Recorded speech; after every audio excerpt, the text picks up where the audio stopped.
Remember when TV stations actually went to sleep? In the 1960s, as the clock struck midnight, televisions across America bid viewers good night with the national anthem. Today's kids, used to 24/7 streaming, might scratch their heads at the thought of a TV curfew. But for those who lived it, that patriotic sign-off was the official end to another day in the swinging 60s. Before we move on, I'd like to ask you a small favor. If you appreciate this content, please take a second to like this video and subscribe to the channel. Over 98% of you watch the videos without subscribing. It costs you nothing, but it makes a huge difference to us. So, did you click the subscribe button? Great. Thank you so much. Now, back to the video. Remember when communication wasn't instant? In the 60s, the anticipation of a letter or the ritual of opening a soda can was an event in itself. But here's the kicker. Some of these old-school methods actually brought people closer together in ways we might not expect. Imagine a world where your phone line wasn't just yours, but shared with your neighbors. Welcome to the era of party lines.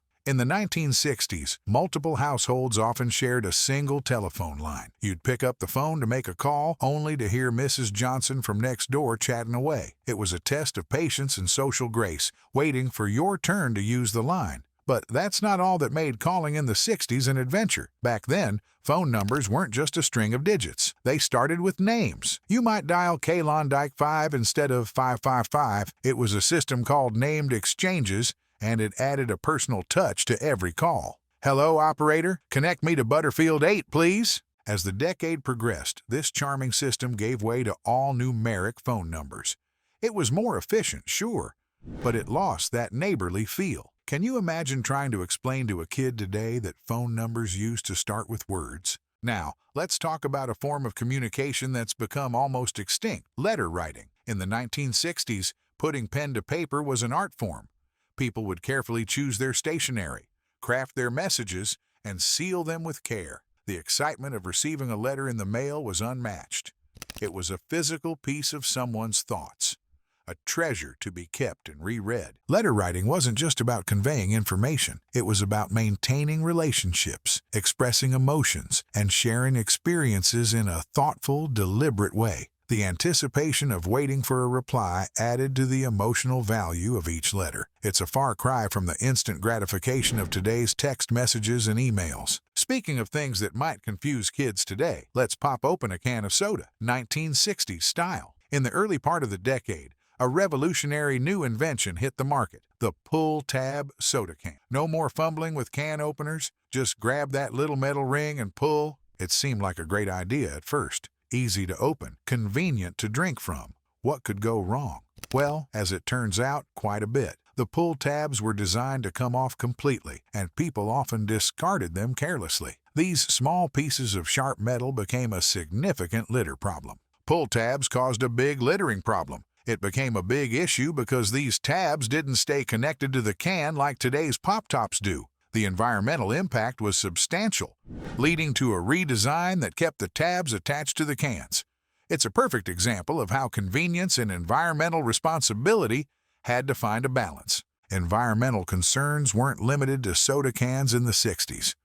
Ever wonder why families back then were excited to pile into the car and just drive around? The answer might surprise you, and it's got a lot to do with a talking bear.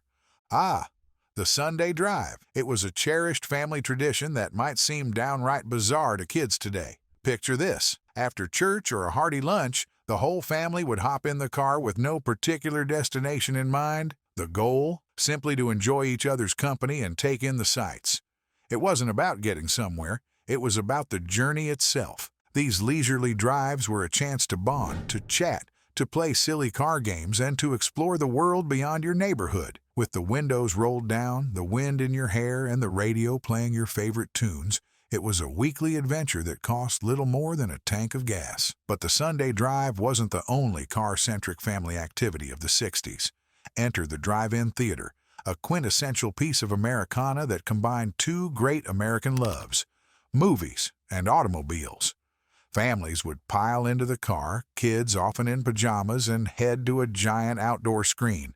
You'd park your car, attach a speaker to your window, and settle in for a double feature under the stars. The drive-in was more than just a movie theater. It was a social hub, a date night hotspot, and a family-friendly entertainment venue all rolled into one. Kids could play on the playground before the show. Parents could relax without worrying about disturbing other moviegoers, and teenagers, well, they found their own ways to enjoy the privacy of a darkened car. Now, let's shift gears and talk about something that might seem completely unrelated: a talking bear. But not just any bear. We're talking about Smokey Bear, the iconic symbol of forest fire prevention. If you were a kid in the 60s, you knew Smokey's famous catchphrase by heart: "Only you can prevent forest fires." Smokey wasn't alone. Public service announcements, PSAs, were a common sight during children's programming in the 1960s. These short messages aimed to educate young viewers about everything from dental hygiene to stranger danger. It was a way to sneak a little education in between cartoons and TV shows, but here's where things get interesting. Nestled right alongside these wholesome PSAs were cigarette commercials. Yes, you read that right. Until 1971, tobacco companies could advertise their products on television and radio. These weren't just any ads, they were sophisticated, glamorous affairs that portrayed smoking as the epitome of cool and class. Imagine being a kid in the 60s, watching your favorite cartoon. In one commercial break, you might see Smokey Bear warning about forest fires, followed immediately by an ad showing stylish adults puffing away on cigarettes. Talk about mixed messages. This juxtaposition of public service announcements and cigarette ads perfectly encapsulates the changing values of the 1960s. On one hand, there was a growing awareness of public health and environmental issues. On the other, there were powerful industries resistant to change. While the world grappled with conflicting messages about health and the environment, office workers faced their own daily battles with technology. Imagine a world where a single typo could ruin hours of work, and making copies meant getting your hands dirty. Welcome to the analog wonders of the 1960s. In today's digital age, we take for granted the ease of correcting mistakes, making copies, or finding information. But back in the 60s, these tasks required a level of skill and patience that might seem almost unbelievable to kids today. Let's start with the humble typewriter, the workhorse of every office. Changing a typewriter ribbon was a far cry from popping in a new ink cartridge. It was a delicate operation that required careful handling to avoid staining your fingers or clothes with ink. Imagine trying to explain to a modern kid that you couldn't just hit backspace when you made a mistake.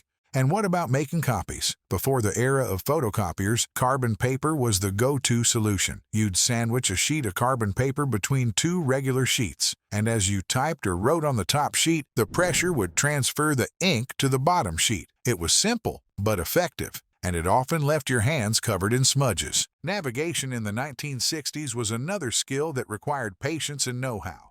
No GPS or Google Maps back then. People relied on large paper maps that needed to be carefully unfolded, and even more carefully refolded.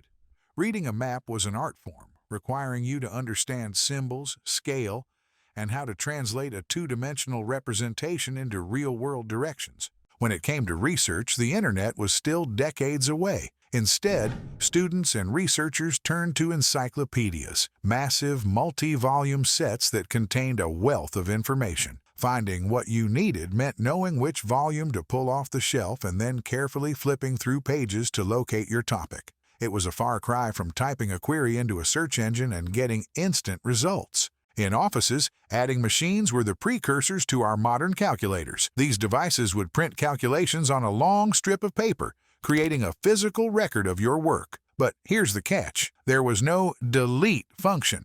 Make a mistake and you'd have to start all over again. The tactile nature of these technologies is something that's hard to convey to digital natives. There was a physicality to work that's largely absent today. You could feel the keys of a typewriter under your fingers, smell the ink of a freshly printed adding machine tape, and hear the rustle of encyclopedia pages as you searched for information. While these analog technologies might seem cumbersome by today's standards, they fostered skills that are still valuable. Using a typewriter required attention to detail and careful planning. Reading maps developed spatial awareness and problem-solving skills.